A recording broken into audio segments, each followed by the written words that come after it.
Leon Cooper in the 2009 documentary, Return to Tarawa, in which he revisited the beach where he had ferried Marines.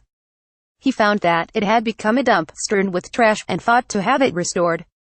Courtesy of Steven Barber Leon Cooper, a Navy landing boat commander who survived the costly Battle of Tarawa in World War II and later became a leading advocate for the preservation of the site on that Pacific atoll and the return of Marines' remains buried there, died on November 16 in Malibu, Calif. He was 98. His son William said the cause was complications of a fall. On November 20, 1943, the United States launched its Central Pacific Campaign with a massive amphibious attack on the island of Bescio, a heavily fortified stronghold defended by more than 4,000 Japanese troops in the Gilbert Islands. It was the first phase of a plan to take the Marshall and Mariana Islands. But taking Bescio proved far more difficult than the campaign's military planners had expected. Low tides, for one thing, made it nearly impossible for the boats to get to the beach to let Marines disembark. Mr. Cooper's boat, which made several runs ferrying Marines of the 2nd Division from ships offshore, became, like others, stranded on a coral reef. Marines were forced to wade ashore, making them easy targets for Japanese gunners, who were prepared for the assault. There was no way to get out of the line of fire. Mr. Cooper said in Return to Tarawa, a documentary film about his battle experiences that was televised on the military channel in 2009. Every goddamned angle was covered. Bumbled and stumbled into all this slaughter. The American forces took the island in 76 hours, but the toll was brutal. About 1,000 Marines died, and 2,296 were wounded. The New York Times wrote, riddled corpses form a ghastly fringe along the narrow white beaches where men of the 2nd Marine Division died for every foot of sand. Tarawa was the first of 6 Pacific battles, including Iwo Jima, that Mr. Cooper participated in. But it was the one that never left him. Marines advance over a log barricade from their beachhead during the Battle of Tarawa in November 1943. Associated Press. Tarawa continued to anger him for years and caused nightmares. In one, he said, he dreamed he was falling deep underwater before encountering a young boy sitting on a submerged Sherman tank. You never really lose the memory of the smells and everything, including the blood running down your nose, so you're smelling blood instead of breathing, he told Armchair General magazine in 2009.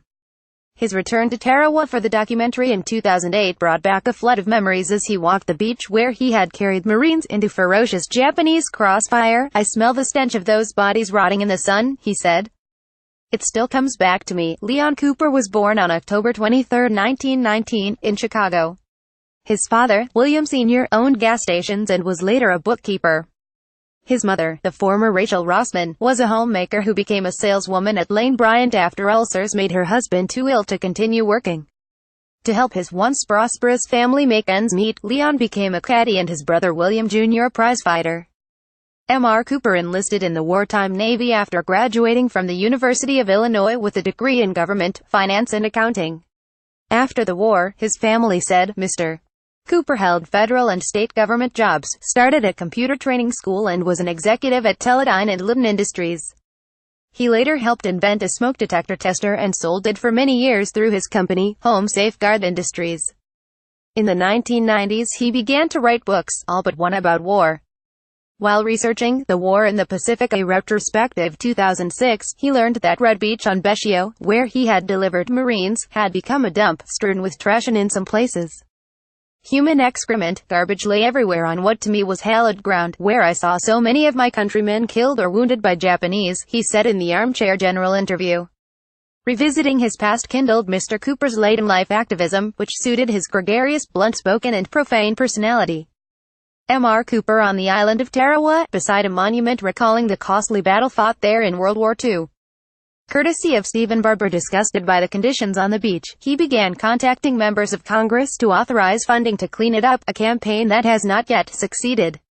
Steven Barber, the director of Return to Tarawa, said in an interview that Mr. Cooper had trouble persuading some members of Congress to take him seriously.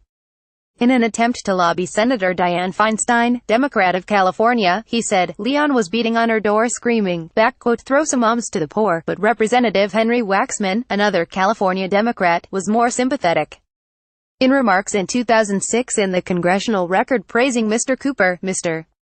Waxman said, "The sanctity of our battlefield, monuments and veterans institutions is of utmost importance to preserve military history and pay respect to those who fought." Mr. Cooper made a stronger impact after Return to Tarawa was televised.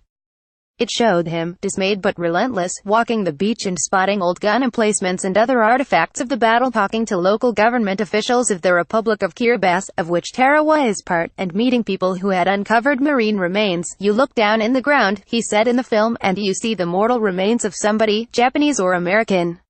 The broadcast led Representative Don Lipinski, Democrat of Illinois, to draft language in the 2009 National Defense Authorization Act in the hope of persuading the Pentagon to make the return of Marins's remains from Tarawa a higher priority. In 2015, after 39 sets of remains were recovered, Mr. Cooper said the scope of his quest had expanded to all service members still missing in action in the Pacific theater. "More of our guys lie in unmarked graves in the Pacific than in Europe, where battles were in areas with urban populations," he told the military newspaper Stars and Stripes. In addition to his son William, he is survived by his daughters, Katie and Jeannie Cooper, 2 other sons, Peter and Lee, and 6 grandchildren. His wife, the former Alberta Brown, died in 1994. Mr. Cooper believed that the Battle of Tarawa had been poorly planned, and should never have been fought. 3 days of savagery taught the Japanese how to kill more Americans, he said in the documentary, and taught us to do more stupid things.